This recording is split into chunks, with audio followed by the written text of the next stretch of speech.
Good evening, everybody, and good evening, study partners. We are excited to begin a new Masechta tonight, Tractate Rosh Hashanah. It's very appropriate. First of all, today was the opening day, the Rosh Hashanah of the Anshi Lubavitch preschool. Bli Ayin Hara, once again, a record enrollment. It's also, we have Rosh Hashanah coming up very soon, in less than a month. Now we're already in Elul. So it's appropriate that we're studying the Tractate of Rosh Hashanah. Tonight's class is dedicated in loving memory of my dear mother, Mrs. Rivka Newbort of blessed memory.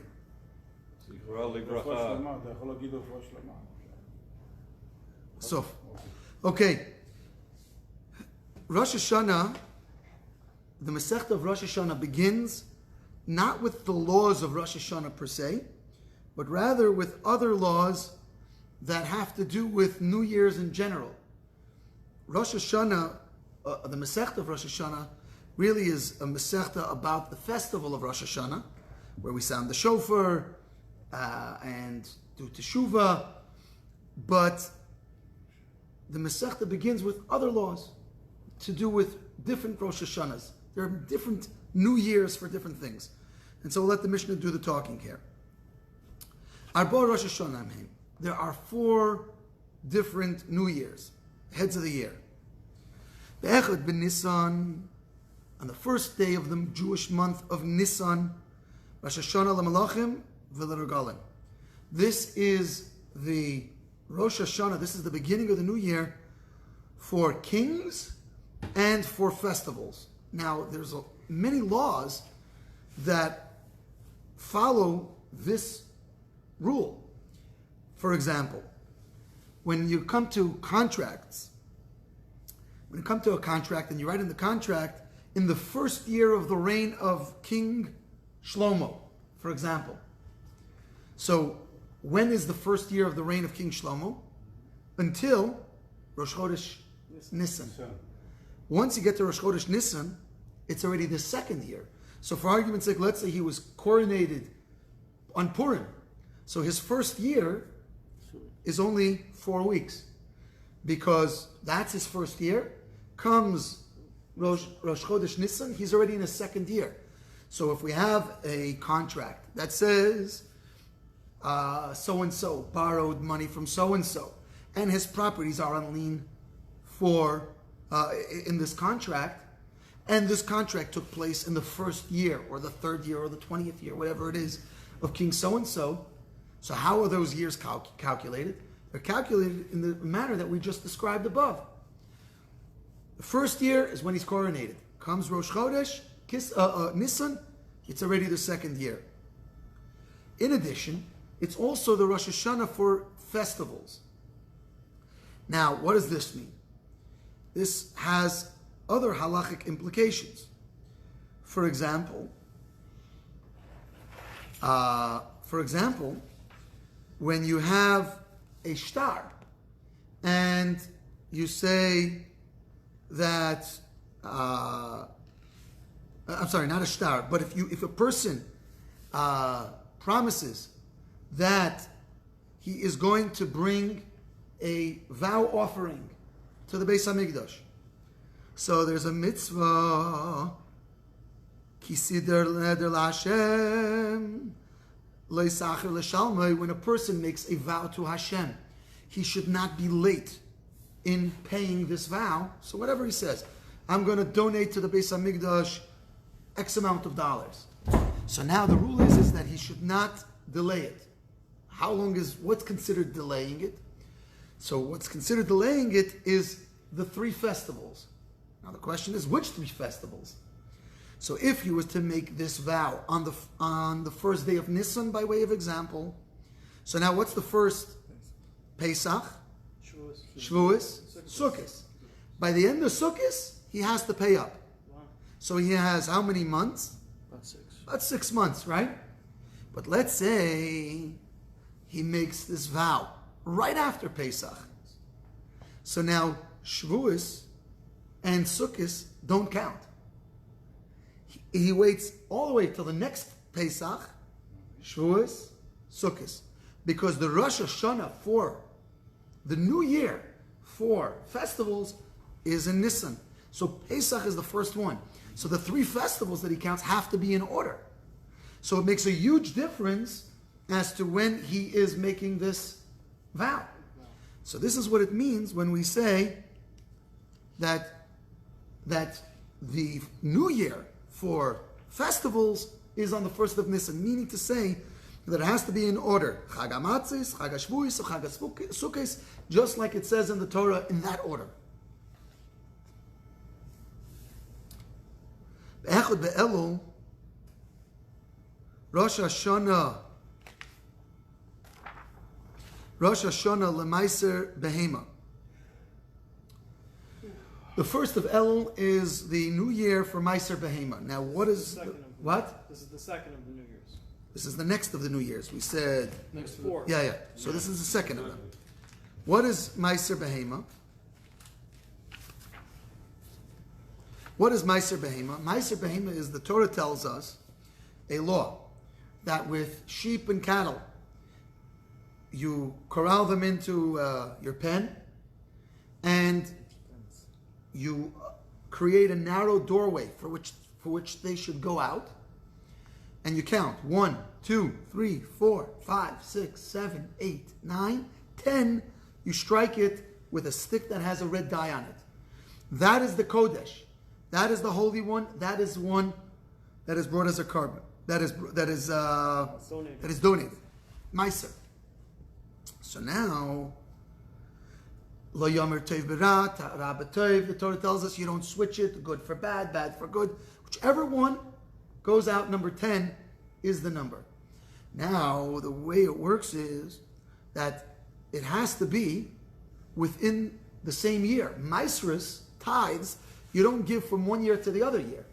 So now, what happens? For example, you have a person who has 5 sheep, for example, born in 1 year, and 5 sheep born in a second year. So he has a total of 10 sheep. How many does he have to give for Meiser? 2. 0. 1. Because he doesn't have 10 in either of the years. Oh, yes. He has to give 0. So this has real implications. Plus, whatever was born last year, it cannot be in the same pen when we move them out for this Meiser procedure. I thought tithing doesn't matter how much you make, you just give a tenth from what you made. Not quite. What I'm here to tell you is that Meiser has strict laws. You're talking about Meiser on money that you've made and you've earned as tzedakah. So this is like for this is Meiser of the Torah that we're talking about of animals. So now, if you had, for example, a person who has 99 sheep born to him in this year, so how many does he have to give? Only 9. Because the 10th, there's only 9. He doesn't, being that there's not a full 10th of the 10th pair, it's pater min ha-meiseres. So now, depending on when you establish the year for Meiser, that's going to determine as to whether you have 10 or not, and other such laws. In addition, do we mix these animals with those animals to allow them out of the pen for this procedure? So once again, Be'echad Be'elul, the Tana Kama in the Mishnah, who's anonymous, it's not telling us who it is. Be'echad Be'elul Rosh Hashanah L'Maiser Behema, the first of the month of Elul is the Rosh Hashanah, is the new year for Meiser Behema. So whatever was born before goes before, is gathered together before and allowed to exit one by one. Let me understand. If it's a mix, We don't mix it. We don't mix it. Cows and sheep. You have cows. Oh, cows are cows and sheep are sheep. We don't mix the cows and the sheep. So you have to have 10 from the 10 of each, yeah. So now, Rabbi Eliezer and Rabbi Shimon say Be'echad B'Tishrei. They say it's not the first of Elul. They believe, and according to their opinion, that the new year for Meiser Behema is the new year of people, which is Tishrei. Now, Be'echad B'Tishrei, getting on to Be'echad B'Tishrei, the first of Tishrei, the Rosh Hashanah that we know, that's coming up. Rosh Hashanah Lashonim, it's the first year for it. It's the first of the year for years. Now, you remember before we said about the kings, what year they're in, and so on and so forth. What we were talking about specifically was Jewish kings. Here we're talking about secular kings, non-Jewish kings. So non-Jewish kings, we follow the first of Tishrei, which means if I wrote in the 3rd year of King Nebuchadnezzar, to use a bad example, so It'd be Aleph Tishrei. Aleph Tishrei would be the cutoff. V'la Shmiti, what is Shmita? Shmita, every 7th year, we shomut, we abandon the fields, we don't work the fields, we don't plow the fields, we don't plant the fields. Everything becomes hefker, ownerless. So when does the new year start for Shemitah? Tishrei. Echad b'Tishrei, the first day of Tishrei. V'layovles, as well as for the Yovel, the Jubilee year, in which slaves are freed, Jewish slaves are freed, regardless of whether or not That's okay. they are have been pierced by the ear and are an Eved Olam, which is up to 50 years until the Jubilee year, the 50th year. Ancestral fields go back to their original owners. Ancestral homes go back to their original owners in certain cases. So when does this take place? All of this is on the 1st of Tishrei. Lenatia v'leyirakis, as well as for planting and vegetables. The planting of trees, when was it planted? And vegetables. What does this mean? Meiser has to be given, is not given from 1 year to the next year. So Meiser is not given from 1 year to the next year. So we have to divide the produce of 1 year and give tithes on that from that the produce of that year, and of the next year from to the next year.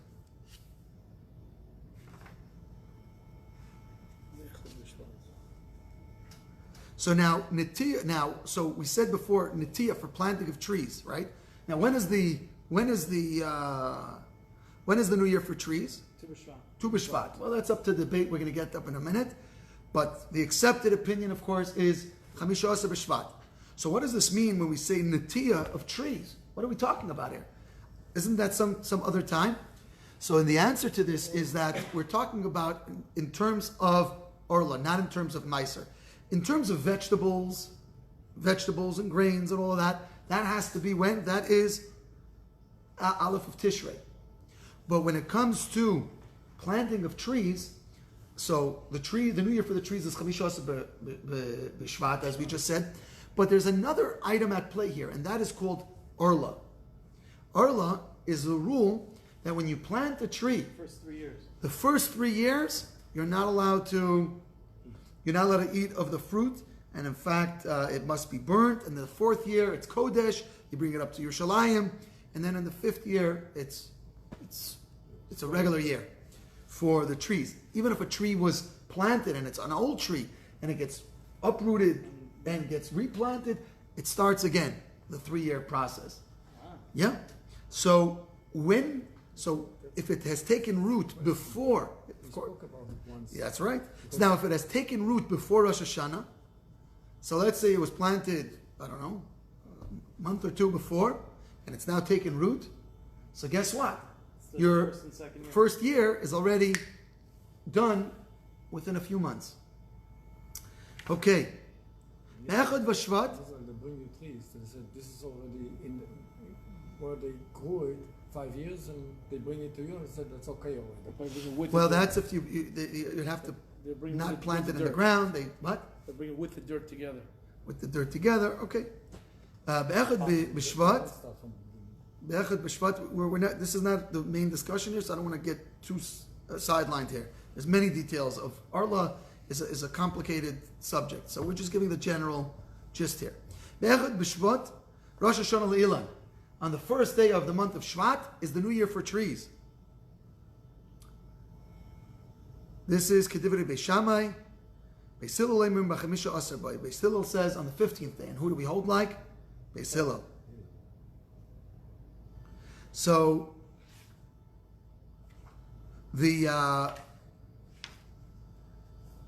on the 15th, so again, that is the new year of trees.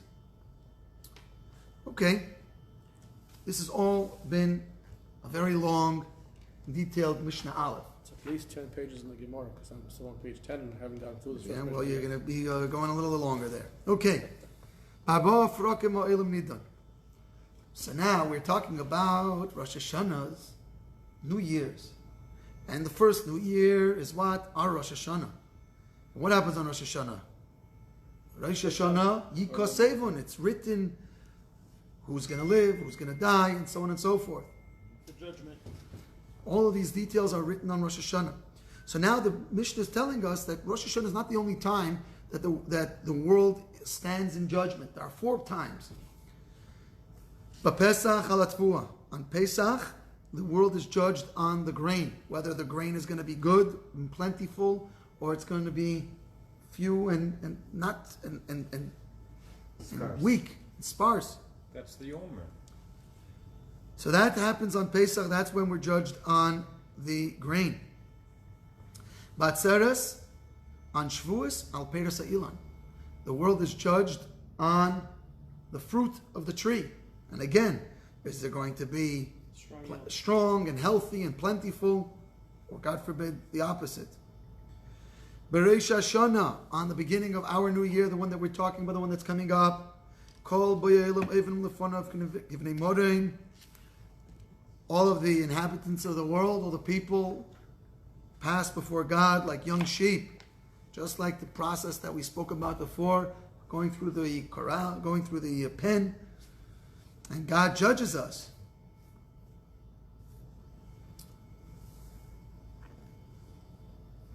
Shenemar, as it says in the pasuk, Hayetzer yachad libam, who fashions all their hearts together. Hamevin is called Maseyan, who understands all of their deeds. So this is on Rosh Hashanah when Hashem is understanding the full breadth and scope of who we are. Our thoughts, our actions, our heart's desires are all taken into consideration. So it's not just our actions, it's how much we love God, how much we love our fellow, how much a grudge, God forbid, we have in our hearts. All of these are taken into consideration. God judges us accordingly. On the Chog and on Sukkot, Midon Alamayim, we are judged on the water. Water is, that's not only why we say, that's why we say Mashav HaRuach, and this is also relates to the Nisach HaMayim in the Beis HaMikdash. But the point is that whether we're going to have sufficient rain in Eretz Yisrael. In Eretz Yisrael, we rely on the rain. So this is all judged on Sukkot. Now, in order to continue, we need to speak about the way the new months were established in the days of old. God gave over the setting up of the calendar months to the rabbis. This month, referring to the month of Nisan, will be for you the head of all the months. Now, this is what Hashem said to Moshe Rabbeinu in Mitzrayim. It's going to be for you to establish. Which means that if the rabbis establish a new month, that's when the new month begins. If not, it begins the next day. So each day is either 29 days or 30 days. If the rabbis establish the 29th day as Rosh Chodesh, it's Rosh Chodesh, and everything that follows follows accordingly. So, for example, you have serious consequences of this. If you get it wrong. Of this rule. For example, what happens if a person is in the Beis HaMikdash and he doesn't bring a carbon Pesach? What is the violation? What is the penalty? Karas, excision. Now, when is the proper time to bring this carbon Pesach? On the 14th day of Nisan. Well, in order to establish when the 14th day of Nisan is, we have to know when the first day of Nisan is. When is the first day? So the rule is the first day is, in short, when the rabbis say it is. That's when it is. Either it's going to be the 29th day of Adar, or it's going to be on the 30th day. Will be Rosh Chodesh, the 1st of Nisan. So now, how does this work? So it works with the phases of the moon. If two kosher witnesses come and give testimony that they saw the moon, and they are then interrogated by the court, and the court accepts their testimony, then they will establish the 29th day as Rosh Chodesh. Until Rabban Gamliel. Hold on. Then, if not, it becomes a full month. Full month is 29 full days. The 30th day becomes the first of the next month. So if it's cloudy, for example, and you can't see the moon, so what's going to happen? Perforce, it's going to be a full month because we couldn't see. It was raining, so we couldn't see it. No one can see it. It becomes a full month automatically. And what happens in Galut? So, now? After this process has stopped, the rabbis established a calendar for the year, for many, many years. And being that, again, this has been given over to the rabbis, so today we work by calendar. We don't work by testimony of seeing the moon or not. And so we've manipulated. Yom Kippur can never fall out on a Friday or a Sunday, for example. Hoshana Rabbah will never fall out on a Shabbos. Purim will never fall out on a Shabbos. On Sunday, Wednesday, and Friday. Loi Adu Rosh. Lo bedu Pesach. Yeah. So we have manipulated the calendar as such and established as such that certain holidays will not be come difficult based on when they have fallen out. But originally Yom Kippur can fall out on a Friday or a Sunday. It's no problem. Why? Because it's just based on the testimony of these witnesses. Now, because people didn't know when exactly was Rosh Chodesh, so keeping different rituals, Jewish rituals, were up in the air and in question if you didn't know when Rosh Chodesh was. So Gimel, Mishnah Gimel, Al Shisha Chadashim Ashluchim Yetzim, the court in Yerushalayim would send out messengers on the following months, on 6 of the following months, these 6 following months, in order to alert the public so that the rituals will be done at the right time. Al Nisan, they would send out once they established when Nisan was, Mipnei Pesach, because of Pesach, so they would know when to bring the carbon Pesach and not to have chametz. Al Av Mipnei Atainis, this is of course talking in the second Beis HaMikdash times, so or post second Beis HaMikdash times. There's a dispute as to whether they fasted on the 9th of Av during the second Beis HaMikdash. In any case, so Tisha B'Av, we have to know when is Tisha B'Av, when are we going to fast? So we have to let people know when Rosh Chodesh is. Al Elul Pnei Rosh Hashanah, we have to know from Elul when Rosh Hashanah is going to be. So we know about when Rosh Hashanah is going to be. They would have to keep 2 days Rosh Hashanah, but in order to keep 2 days Rosh Hashanah, we have to know when Elul was. Al Tishrei Pnei Takonos HaMayadis. Tishrei, we have to know when Tishrei started so that we can have Yom Kippur and Sukkot on time. Al Kislev Mipnei Chanukah. Kislev, we want to know when Chanukah is going to start. Al Adar Mipnei HaPurim. Adar, we have to know when Purim is going to begin. V'chashahaya Beis HaMikdash Kayim, and when the Beis HaMikdash was still around, Yetzim Afal Ir Mipnei Pesach Katan, because of Pesach Sheni, because those who were Tamei would now need to bring a carbon Pesach on Pesach Sheni, and so we need to know when Ir is, so that the 14th day of Ir they can go ahead and bring the Pesach Sheni. Mishnah Dalid Al Shnei Chadoshim Mechalanas HaShabbos. There are 2 months with which the witnesses who see the moon should willfully violate the Shabbos in order to get themselves to the Beis Din in Yerushalayim in order to give their testimony. Now, originally, my friends, as the Mishnah is going to conclude,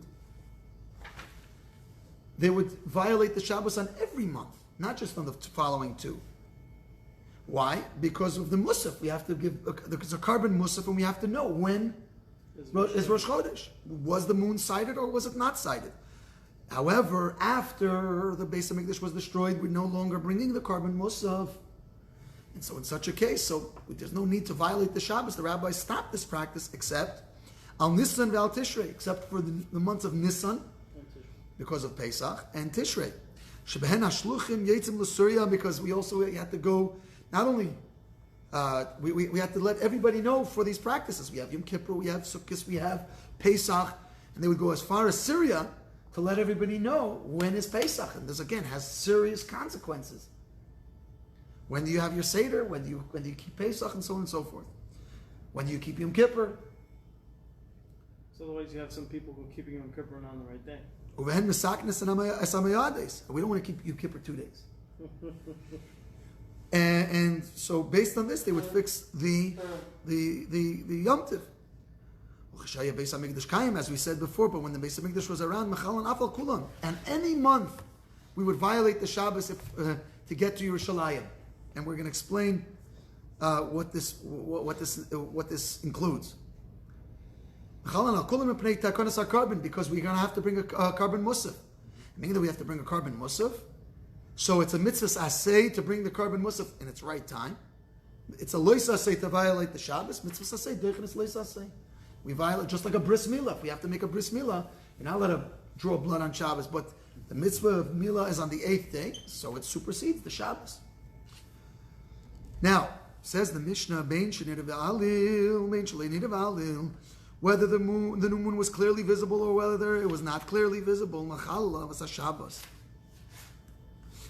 We violate the Shabbos to go give testimony.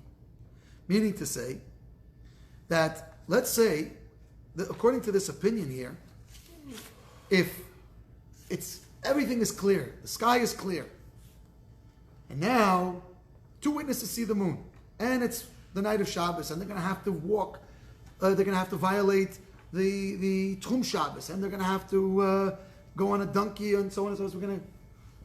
So the question is, should we assume that nobody who's close to the Beis HaMikdash and close to the court didn't see it? The whole sky is clear. So, according to the first opinion, if the sky is so clear and you can see from miles away, what do you have to violate the Shabbos for? Somebody close by will give the testimony, and we can rely on that. So we don't violate the Shabbos, because we could safely assume that somebody else is going to give the testimony. However, Rabbi Yesi Eimer. I'm sorry. According to the first, let me restart. According to the first opinion, whether it's cloudy or whether it's not cloudy, even if it's clear, we go and we violate the Shabbos to bring testimony. Rabbi Yesi Eimer, Rabbi Yesi says, if it's clearly visible, why? Because of what we were just saying before, because we can assume that somebody else is going to be able to give testimony without the need to violate the Shabbos. Says the Mishnah of Ma'aseh Shabra Yesim Arbaim Zug. It happened once that there were over 40 pairs of witnesses who passed on their way to Bezdin, and they were passing on their way to Bezdin, and it was Shabbos, and they were violating the Shabbos to go there. From Rabbi Akiva V'Leid, and Rabbi Akiva and Leid said, "Stop! What are you going for?" Shalach Rei Rabbi Gamliel. Rabbi Gamliel sent a message to him. He says, "Im Akivata Sarabim." If you're going to stop now, the 40 pairs, because we don't need 40, we only need one set of pairs. You're going to create a stumbling block in the future, because now people are going to stop coming, and we're going to have one pair of witnesses, and when we have one pair of witnesses, they're liable to be, not just lie, they're liable to be disqualified. And now, because of you, we're not going to be able to establish the correct Rosh Chodesh, because regardless of how many you have, allow them to go. We don't know who is going to be acceptable witnesses, who's going to be unacceptable witnesses, because they're going through an interrogation. And so, we see obviously there are differences in opinions of who should go and when they should go. It's Shabbos now. What happens? A father and a son see the moon. Now, a father and a son, could they pair up together? Maybe they can, maybe they can't. We'll see soon. But the assumption of the of the Tanakama, Yelchu, they should go. They should go. Why? Not because we believe that a father and a son can be witnesses together for the new moon, according to this opinion. Because if one of them will become disqualified in the interrogation or based on other criteria, maybe the second one will now will compare up with somebody else. And so therefore, both of them should go, even though they cannot give testimony together. Rabbi Shimon says, actually, they should go, but for a different reason. He holds that a father and a son and all other relatives are kosher witnesses as a pair for the new month. Where does he base the son? It's he bases it on, in the Torah it says, Vayemer Hashem al Moshe v'Aaron, HaChodesh hazeh lachem, you Rosh Chodashim. Hashem said to Moshe and Aaron. Moshe and Aaron were brothers. And so based on this, he says that it's not like other testimony. So-and-so stole, so-and-so killed, so-and-so, whatever the testimony may be, in which case two relatives cannot pair up. In this case, because of this, because Moshe and Aaron were singled out, he is of the opinion that Rabbi Shimon is of the opinion that they can actually give effective testimony together. Rabbi Yasi says, Ma'aseh v'Tovia, Arefe. There's a story with Tovia, the doctor, the physician. He saw the new moon in Yerushalayim. Him, his son, and his freed Canaanite slave, who now takes on the form of a convert. While he's a slave, he has only certain mitzvahs, the mitzvahs that a woman has. Once he's freed, he becomes a full-fledged convert. The Kohanim established a court and accepted him and his son, in concurrence with Rabbi Shimon. And they invalidated the testimony of his servant. Why? Because they believed that in order to give testimony for the moon, you have to be a miyuchas, you have to have a proper lineage. And who's the lineage? The freed slave doesn't have a proper lineage. Doesn't come from Jewish people. So they disqualified him. However, when they went further and they went to the actual Beis Din, they saw things differently. They accepted the testimony of Tovia and his freed servant, who has now the law of a convert, and he passed on his son. And so what we see from here is that even if there's many people who've seen the moon, we should not make presumptions that these two will be accepted, and so nobody else needs to go. Everybody needs to go. These are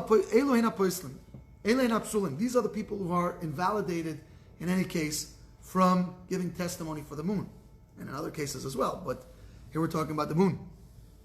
Hamasachik bekuvia, a person who plays with the dice, a gambler. Such a person who does this for a living and engages in this a lot is considered not honest and trustworthy, and we don't believe him in court. A person who loans money on interest, what are they called? Loan sharks, are not acceptable witnesses. They're assumed to be liars. Pigeon flyers. These are people who bet on pigeons. These are another form of gambling. Not acceptable as a witness. Shvius. Shvius is in the sabbatical year. While all the fields are left, we don't plant them, we don't do anything, they're left fallow. And now what do? Whatever grows by itself, we may eat, but we may not do business with them. You can't sell it. You can't gather a bunch of stuff and do business with it. So a person who does business with it is a violator of the law. How could we trust him? And servants are people we're talking about, the ones that were not freed. They are not believed for testimony. Zaklo, kol eda sheina isha kshera lo, af hein einam ksherim lo. This is the rule. any testimony that a woman is not believed for, they are not believed for. Testimony that a woman is believed for, they are believed for. For example, a woman is believed in testimony that somebody's husband died, and to allow the woman to go get married.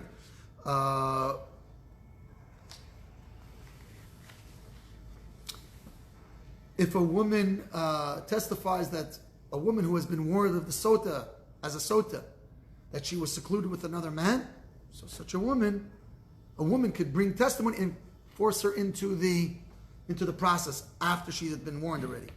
So these are testimonies with which the aforementioned would be accepted. Why? Because these are not pasul min Torah. Only a sinner who's an absolute sinner is not believed in the Torah. But these are established by the rabbis, and so therefore in certain circumstances we will allow their testimony. Interesting Mishnah number 9. A person, he sees the moon and he cannot go. He can't walk. For whatever reason, he can't walk. We ride him on a donkey to what? We can even carry him on a bed. So not only is he going, but we have a whole bunch of people schlepping him on a bed to bring. We're violating the Shabbos. We're talking about on Shabbos here. Violating the Shabbos with a whole crew of people to get him to give testimony. Now in the times of the Sadducees, when the Sadducees would ambush the people and try to hold them back, kidnap them for a period of time until they can no longer give testimony. So the Sadducees, these were people who didn't believe in the Tzedukim. They didn't believe in the oral Torah. They didn't believe in this whole process. So they would try to hold back people to detain them so they couldn't go give testimony. So now, so if they're afraid of these ambushes, they can go armed with sticks and ready to smash heads. So if somebody comes to detain them, you fight back and you keep going to Yerushalayim and to the Beis Din. And if it was a far away, they can take in their hands food. They're carrying, you're not allowed to carry on Shabbos, they can carry food. For the distance of a night and a day, we're Mechal Shabbos. And they go out to give testimony for the new moon. Why is this? So why is this? Why are we so concerned? Shenemar, as it says in the Pasuk, Eloi Moyade Hashem, these are the appointed times of Hashem, Asher Tikru Oisam B'moy Adam, that you shall declare them in their fixed time. This is a positive commandment of the Torah, that we are to make every effort to establish when Rosh Chodesh is. So, although if we miss the sighting of the moon, or even if we have seen it, but we didn't have time to come to Beis Din and give the proper testimony, and they could not be Makadesh the Chodesh, so it goes based on the rabbis. God defers to the rabbis' sanctification. When they say that's when it is, that's when it is. However, we need to make every human effort possible, and so this is a positive commandment, which overrides negative commandments. The negative commandments of violating Shabbos are overridden due to this positive commandment that we need to strive to make the holidays and all of the Rosh Chodeshes in their proper time. And so therefore we can even violate the Shabbos, which is a serious, serious thing for this purpose. Please join us next Wednesday. This was just for this week that it's on Tuesday. God willing, next Wednesday, chapter 2 of Rosh Hashanah. Thank you so much for joining us.